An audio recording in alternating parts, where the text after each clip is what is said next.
What is happening, everybody? This is Brent Hilton with the California Peony Company. Just wanted to show you the flowers real quick before we dive into the Starlink. We got Red Charm, Paula Fay, Etched Salmon, Lemon Chiffon, Festiva Maxima, Coral Sunset, and Coral Charm. We just got done with harvest, and that's the remaining buds we leave on the plant. Check us out on Instagram and online, our website, the California Peony Company.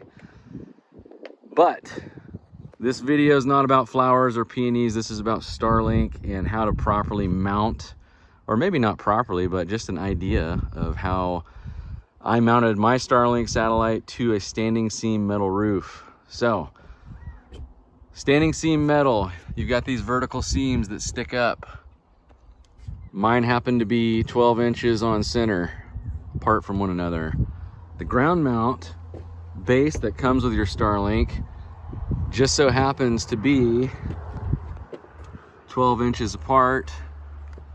What I've done is I've taken some standing seam metal roof clamps. I'm in the solar business and I use these a lot on this type of roof. These are called Sunmoto clamps.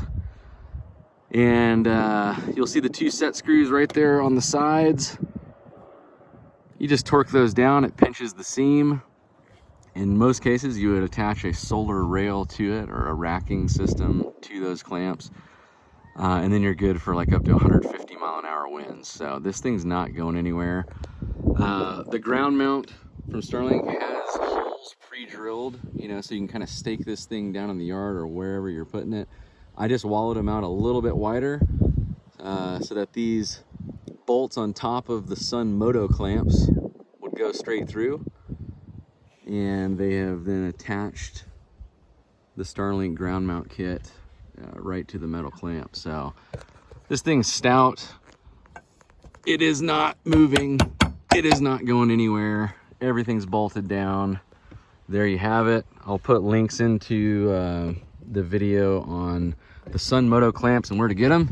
In terms of wire management, I've got my wire going right down under that eave, and I am using these little guys, which, let's see if I can focus.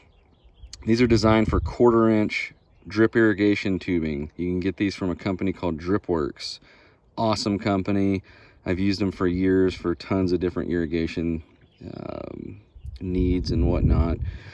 I'll put a SKU number for these. You can order them online. They'll get them right to your house. They fit the power cord perfectly for the Starlink. Really simple. Just putting them right there. Hammer them in. Go as far as you need to. See if I can get this to focus. So in my case, I just punched right through this wall right here. Came down with the wire. Nothing fancy. This does not look pretty. Any general contractor or home builder would look at this and probably laugh, but let's be honest, the other 98% of us out there are just trying to figure out how to get this thing into our home and connect it to the router or the modem. So the whole outside of this house is cedar. I just took another piece of cedar block. I pre-drilled some holes. I got some silicone sealant. In this case, Lexel, the tough elastic sealant for every job. Well, there you go. I put a bead around the top where water can collect. I went down the sides and I even did the bottom. I just cut a little notch in the block so I could come down and completely cover the hole that I drilled through the wall. Everything's got, you know, tons of sealant behind the block. Again, nothing fancy. This is just what I did. And the main purpose of the video is to show you how I mounted it to the roof. And so far it's worked incredibly well. When I go through the wall, punches out right there. There's the modem plugged into power. And that's the end of my video. There you go.